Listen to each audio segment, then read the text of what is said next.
भारत सरकार ने चीनी यानी कि शुगर का जो एक्सपोर्ट होता है उसको बैन कर दिया है सितंबर तक के लिए। गोदी मीडिया आपको बताएगा कि ऐसा इसलिए किया गया है ताकि देश का जो शुगर है वो बाहर ना जाए और देश के अंदर शुगर की प्राइस ना बढ़े। गोदी मीडिया चाहे वो कोई भी चैनल हो, वो आपको यही बताएगा कि शुगर के प्राइस को कंट्रोल करने के लिए शुगर के एक्सपोर्ट को रोक दिया गया। अभी कुछ दिन पहले हमने पढ़ा था कि प्याज के एक्सपोर्ट को भी शायद रोका गया है। लेकिन असली वजह क्या है?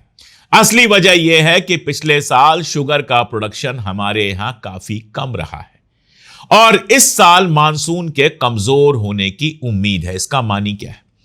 इसका मानी यह है कि शुगर प्रोडक्शन में कहीं ना कहीं प्रॉब्लम है। असल प्रॉब्लम क्या है?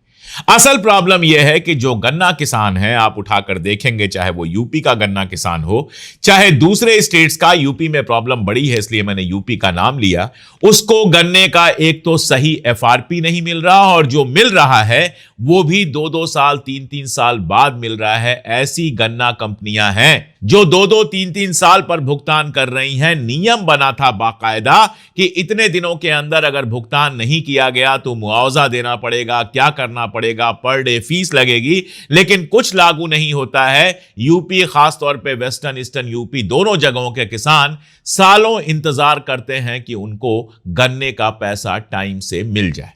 गन्ने का प्रोडक्शन कम हुआ है, शुगर बाहर नहीं जाएगी, यानी शुगर के एक्सपोर्ट से जो फॉरेन करेंसी आती थी वो फॉरेन करेंसी इंडिया के अंदर नहीं आएगी।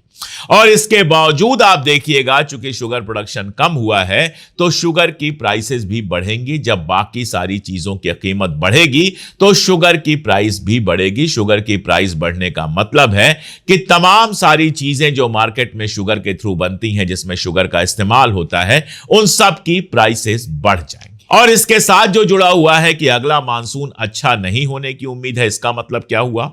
मानसून अच्छा नहीं होगा, इसका मतलब सारी फसलें, जितनी भी फसलें मानसून से तय होती हैं, राइस से लेकर दुनिया भर की फसलें, उनका प्रोडक्शन कम होगा।